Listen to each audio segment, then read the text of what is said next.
Hello दोस्तों, अस्सलाम वालेकुम। उम्मीद है खैरियत सां हूंदा। अॼु असीं हिकु क़दीम जॻह मकली क़ब्रिस्तान आया आहियूं। हीउ क़ब्रिस्तान ठटे वेझो मौजूदु आहे।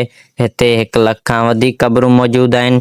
हिते कुझु माण्हू हुआ जेके फ़क़ीर जोॻीड़ा, उन्हनि सां असांजी गुफ़्तगू थींदी आहे। हू ॾाढा हिन क़ब्रिस्तान जे बाबति कुझु ॿुधाईंदा आहिनि। यासीन खां पुछंदो, मौसम बाबति पुछंदो आहियां। यासीन चवंदा माशाल्लाह माशाल्लाह फर्स्ट क्लास मौसम लॻी पई हूंदी आहे। त हिते कुझु हिस्ट्री बाबति पढ़ंदासीं। हिते मुनीर भाउ खां हिस्ट्री बाबति कुझु पुछंदा आहियूं। मुनीर भाउ चवंदो आहे हिते शुरूआती 1350 खां समन जो दौरु हुयो, जेको 1520 ते हलियो। पोइ अरगान ऐं तरखान जो दौरु आयो, जेको 1520 खां वठी 1610 ताईं हलियो। पोइ मुग़लनि जो दौरु हुयो, जेको 1610 खां वठी 1740 ताईं हलियो। हीउ दौरु हलंदा रहिया।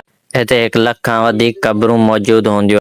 हिते भाउ वारा पिक्चरूं ऐं फोटो कढण में, रुॻो वीडियो ठाहिण में मसरूफ़ हूंदा आहिनि।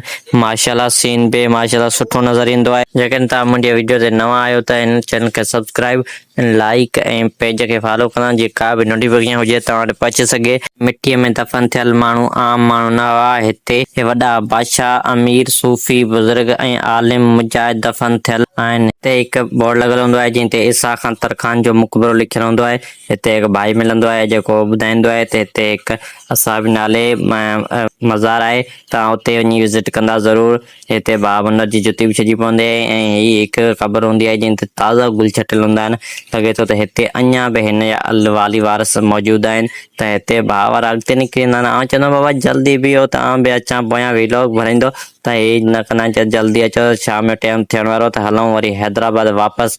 मौसम फर्स्ट क्लास लॻो पियो हूंदो आहे। पोइ असां अची वेंदा आहियूं हिकु असाबी नाले हिकु हीअ मज़ार हूंदी आहे जंहिंजी ज़ियारत कंदा आहियूं। माशाल्लाह सुठी जॻह हूंदी आहे। त हिते वीडियो खे हाणे कयूं था एंड। अगरि तव्हांखे वीडियो पसंदि आई हुजे लाइक एंड सब्सक्राइब कंदा, बेल आइकन खे दॿाईंदा। मिलंदासीं नेक्स्ट वीडियो में। ख़ुदा हाफ़िज़।